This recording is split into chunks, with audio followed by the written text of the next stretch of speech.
Sud Radio, on décrypte le monde. Avec notre consultant américain, le journaliste David Page. Bonjour David. Et bonjour Laurent. Alors forcément avec vous, on va revenir sur l'agression hier sur scène de l'écrivain Salman Rushdie, victime d'une attaque au couteau, au cou notamment, alors qu'il s'apprêtait à donner une conférence dans l'ouest de l'État de New York. On en parlait tout à l'heure avec Alexandre Priam. Les nouvelles ne sont pas bonnes selon son agent. Il va probablement perdre un œil. Les nerfs de son bras ont été sectionnés. Il a été poignardé au niveau du foie. Il est actuellement sous respirateur artificiel. Rappelons aussi que son agresseur a été arrêté, placé en détention. C'est un jeune homme de 24 ans, originaire de l'État de New York. Dites-moi, David... New Jersey. Ah, du New Jersey, exactement. Oui. Dites-moi, David Page... C'est pas loin de New York. C'est ça, ouais. Salman Rushdie, il avait pris la nationalité américaine, c'est ça, depuis 2000.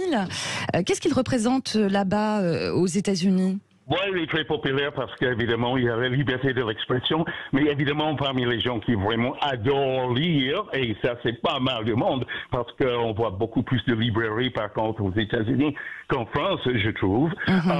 Il vend beaucoup de livres. Il y avait évidemment les versets sataniques qui a démarré le fatwa en 89. Oui.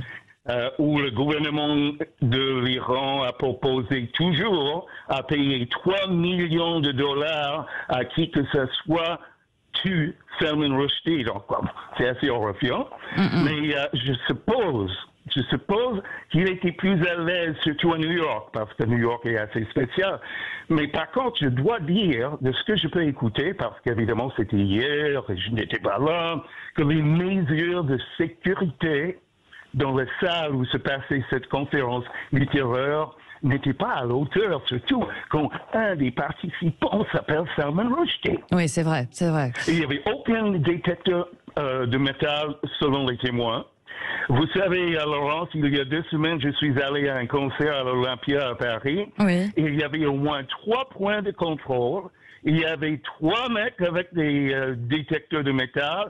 Et moi, je n'avais pas un sac, mais il y avait certaines personnes qui avaient un sac. Ils ont regardé à l'intérieur de chaque sac. Ils ont vraiment fait un effort. Là, comment on peut expliquer ce manque de mesures comment on peut expliquer ce manque de mesures de sécurité alors quand même? Je crois que tout le monde pensait, c'est terminé quoi. Ça fait 33 ans qu'il y avait le fatwa. C'était dans une petite ville à l'ouest de New York qui est un peu artistique, où il y a beaucoup de gens assez cool qui habitent, que personne ne va lui embêter là-bas. Non, mais c'était la négligence, à mon avis. Je ne peux pas dire parce que je n'étais pas là. Bien sûr. Et alors dites-moi, forcément, on en parlait aussi tout à l'heure, énormément de réactions et de condamnations de tous les partis, personnalités politiques à l'étranger, aux États-Unis, en Europe, en France. Quelles ont été les premières réactions du président Biden ? Le président Biden n'a pas vraiment réagi trop et je vais vous dire pourquoi. Il ne veut pas déclencher des manifestations ou quelque chose qui pourrait tourner mal sans avoir connaissance des motifs de cette personne, le jeune homme de New Jersey. D'accord. Okay? Parce qu'on n'est pas en train de décrire ça comme un acte terroriste, encore. La personne, de ce que je peux apprendre, a la nationalité américaine, il a 24 ans, il a un nom à résonance Moyen-Orient, mais la police n'a pas dit encore qu'il a dit qu'il a fait ça pour le fatwa ou quoi que ce soit. Donc il n'y a pas de réaction de la Maison-Blanche? Il n'y a pas de réaction officielle encore parce que ça serait très imprudent. Vous pouvez imaginer. Et une autre chose que je vais vous dire, Laurent, que ça va jouer aussi. Biden, hier, il a eu une grande victoire pour la première fois depuis des mois avec l'accord du Sénat et de la Chambre des représentants pour un grand plan de 300 milliards de dollars pour financer la lutte contre la déréglementation climatique. OK? C'était incroyable. Il va pas commencer à faire quelque chose probablement tout de suite qui va jouer dans les mains de Donald Trump. Parce que Donald Trump va pas hésiter à lier ça avec l'Iran, comme beaucoup de monde font déjà. Évidemment, si vous vous souvenez bien, c'est Donald Trump qui a rompu les rapports avec l'Iran sur les négociations nucléaires, qui a imposé encore des sanctions économiques contre l'Iran. Et je crois que c'est selon moi une estimation, une analyse.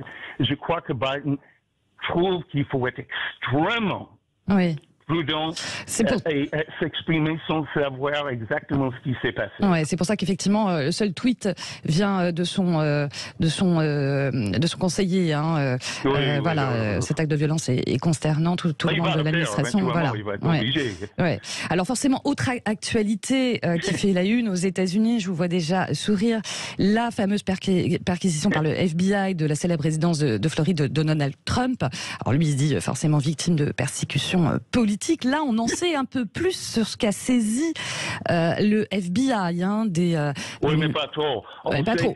Un peu quand même.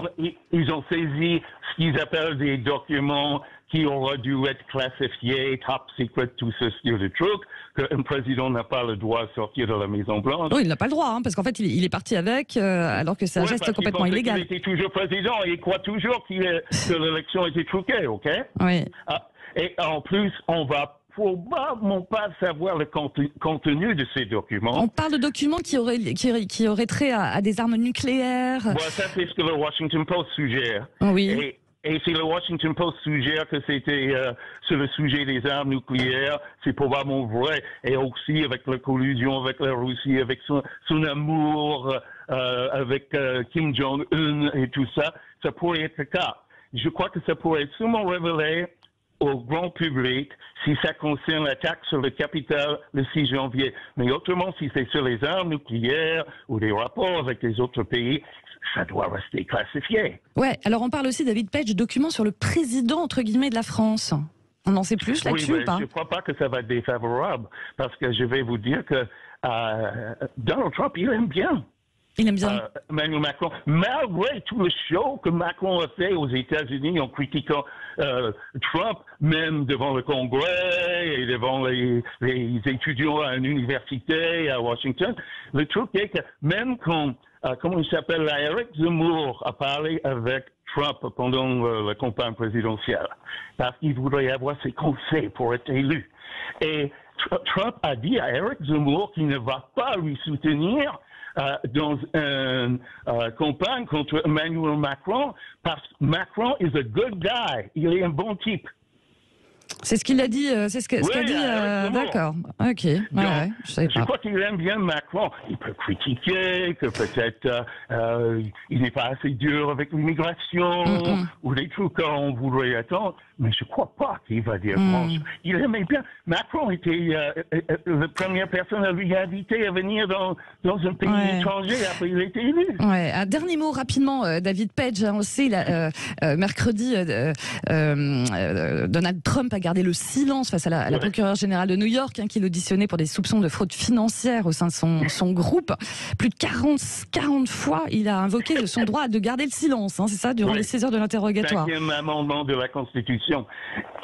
Il a donné son nom, il a donné son âge et il a donné son adresse. Ouais. Et c'est tout, parce que le 5e amendement à la Constitution des États-Unis dit que personne ne doit répondre à des questions de la justice qui pourraient lui incriminer. Ouais, mais il avait lui-même dénoncé cet amendement, non, avant de l'utiliser. C'est pas ça, non? Oui, parce qu'il a vécu les autres gens qui... oui, c'est une longue histoire pour expliquer. Mais il a utilisé lui-même.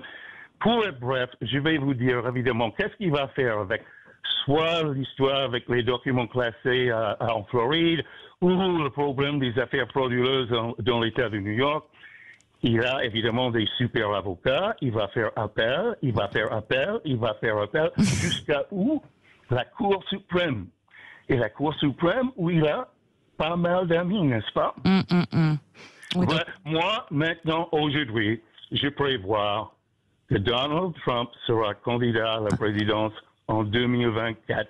C'est une croisade pour lui. Ouais, d'accord. Même si pour l'instant, il n'a toujours pas annoncé officiellement cette candidature. Mais c'est des histoires depuis 8 ans à propos de comment il a violé les lois. Il n'était jamais incarcéré, il n'était jamais obligé de retirer de sa vie politique. Ouais. Enfin, étonnant quand même, toute cette histoire. Incroyable. On en reparlera, forcément. En tout cas, merci beaucoup, David Page, pour vos lumières, forcément. À samedi prochain, forcément.